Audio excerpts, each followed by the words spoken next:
কৃষককে দেওয়া হবে যারা ন্যায্য মূল্যে সার, বীজ এবং সেচের পানি পাবে। এরপরে তিনি বলেছেন যে বিএনপি যদি নির্বাচিত সরকার গঠন করতে পারে তাহলে 10,000 টাকা পর্যন্ত কৃষি ঋণ মাফ করে দেওয়া হবে, সুদসহ। আরেকবার দেওয়া হয়েছিল মনে আছে আপনাদের? আমি যখন কৃষি প্রতিমন্ত্রী ছিলাম তখন 5,000 টাকা পর্যন্ত কৃষি ঋণ সুদসহ মাফ করে দেওয়া হয়েছিল, আর 25 বিঘা পর্যন্ত খাজনা মাফ করে দিয়েছিল।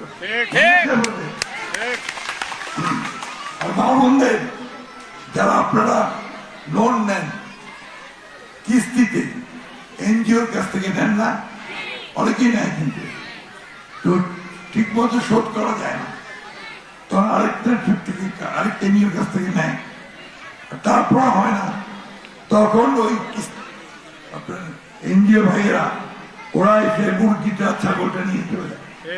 তারেক সাহেব বলছেন যে আমার এই মা বোনদেরকে ওই কিস্তির থেকে রক্ষা করার জন্য ওই কিস্তির টাকা সব আমরা দিয়ে দিব, সরকার।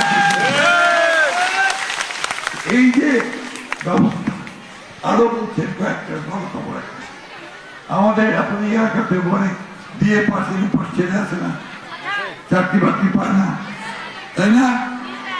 ডাক্তার ইঞ্জিনিয়াররা আজকে চাকরি পায় না। উনি বলছেন যে আগামী 1.5 বছরের মধ্যে, 18 মাসের মধ্যে আমি 1 কোটি ছেলে মেয়ের চাকরির ব্যবস্থা করব। এই কাজগুলো তারাই করতে পারে যাদের অভিজ্ঞতা আছে এবং ইচ্ছা আছে, সততা আছে। আপনাদের এই এয়ারপোর্টটা আপনাদের দাবিটা চালু করতে হবে, ঠিক না? কি সরকারের দাবিটা নাকি সবাই চান? এটা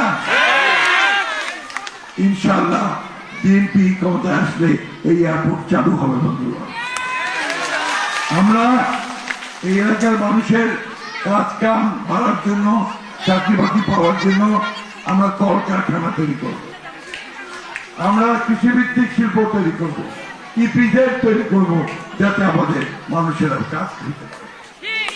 আমরা এই এলাকাতে ইউনিভার্সিটি করতে চাই, একটা মেডিকেল কলেজ করতে চাই একটা। এগুলো করতে হলে ভাইয়েরা, মায়েরা, বোনেরা, তো আমার তো ভোট দিবা হবে, ধানের শীষের দিবা হবে। আপনারা এই এলাকার মানুষ সব সময় ধানের শীষকেই ভোট দিয়েছেন, অন্য কোথাও দেন নাই, দিচ্ছেন? আমি তো দেখি না, যতবার দাঁড়াইছি এই যে এলাকা থেকে আমি ভোটপুর ভোটে দিচ্ছি। তাই না, আমি এটাও দেখছি যে গত 18 নির্বাচনে যখন ভোটগুলো আমাদের নিয়ে গেল, তাই না, তখন আপনারা মিছিল করছেন, ওদের বিরুদ্ধে প্রতিবাদ করছেন, তাই না? মহিলারা মনে আছে? সেই নির্বাচনেও জিতে আছে, কিন্তু আরোই মানুষ, ঠিক না? তো এটা তো হচ্ছে বিএনপির ঘাঁটি, এটা হচ্ছে ধানের শীষের ঘাঁটি। ভোট কাকে হয়ে যেত দিব পারবে? ইনশাআল্লাহ পারবে, তাই না? কেন পাড়ায় পাড়ায় মিথ্যা মামলা, ওই রকম কান্দরবাড়িতে লুকায় থাকা, এ আমাদের 15টা বছর এইভাবে চলছে, তাই না? আল্লাহ অশেষ রহমতে আমরা ওখান থেকে বাইরে আসতে পারি ইনশাআল্লাহ। তো এইবার এই ভোটের সুযোগটা নিয়ে আসুন আমরা সবাই দেশটাকে আবার সুন্দর করে গড়ে তুলি এবং এই দেশকে যেন আমরা উন্নত করতে পারি, আমাদের ছেলে মেয়েদের কাজের ব্যবস্থা করতে পারি, আমাদের মা বোনদের কাজের ব্যবস্থা করতে পারি, লেখাপড়ার ব্যবস্থা করতে পারি, স্বাস্থ্যের সুবিধা দিতে পারি, সেইভাবে যেন আমরা দেশ গঠন করতে পারি। এই বলে আমি কথা শেষ করতেছি।